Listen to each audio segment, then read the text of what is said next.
মাজন নেই, মাজন আছে। হ্যালো বন্ধুরা, আবারও চলে এলাম নতুন ব্লগ নিয়ে। চলো দেখিয়ে দিই কী রান্না হয়েছে আজকে। অনেক দিন পর রান্না হয়েছে একটা জিনিস, ঠিক আছে? দুটো জিনিস রান্না হয়েছে অনেক দিন। এই দেখো, প্রথমে দেখাই গরম গরম ভাতু। চলে যাবে করছে পেঁয়াজটা।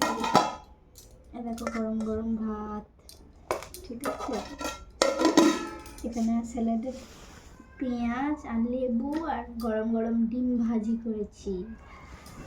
আর এই দেখো, অনেকদিন পর হয়েছে আমাদের বাড়িতে কচুর ঝোল। অনেকদিন পর এনেছে কচু তোমাদের দাদুভাই, আর অনেকদিন পর এনেছে দেখো করলা না উচ্ছে জানি না, উচ্ছে ভাজা। অনেকদিন পর উচ্ছে এনেছে তোমাদের দাদাভাই। আমি খাই না, তোমাদের দাদাভাই খাই। চলো দাদাভাই থালাটা রেডি করি।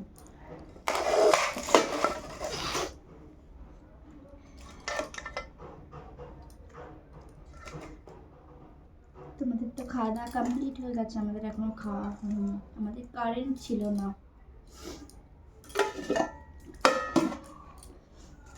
কারেন্ট ছিল না, এই কারেন্ট এলো, ঠিক আছে?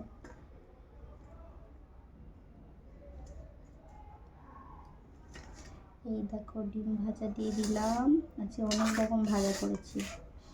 সবাই ভেবো না যে রান্না পুজো না গো, রান্না পুজো নয়। এই দেখো লেবু দিলাম, পেঁয়াজ দিলাম, গরম গরম ডিম ভাজা দিলাম, এখানে দিচ্ছি উচ্ছে বা করলা যেটাই হোক, আমি চিনি না, সেটা ভাজা দিলাম। আর এখানে দিলাম শিম ভাজা। এই দেখো শিম ভাজা পড়ে গেল।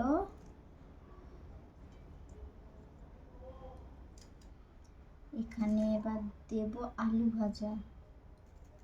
আচ্ছা, থালাটা পুরো ভরাট হয়ে যাবে। এই দেখো আজকের এই মেনু, সাথে লবণ আছে। আজকের এই মেনু। ভিডিওটি তোমাদের কেমন লেগেছে অবশ্যই তোমরা কমেন্ট করবে, আর সাজানোটা কেমন হচ্ছে জানাবে, ঠিক আছে? সাজানোটা কেমন হচ্ছে অবশ্যই জানাবে। আর যদি ভিডিওটি তোমাদের ভালো লাগে থাকে অবশ্যই লাইক কমেন্ট করো। আর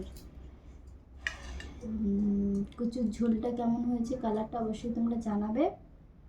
অন্ধকারে রান্না করেছি, জানি না কেমন টেস্ট হবে। যদি ভালো লাগে তো অবশ্যই লাইক কমেন্ট করো। আর নতুন নতুন ভিডিও দেখার জন্য আমার চ্যানেলকে সবাই সাবস্ক্রাইব করবে। আর যারা ফেসবুকে দেখবে তারা ফলো করে দেবে। চলো টাটা, আমরা খাওয়া দাওয়া করে নিই।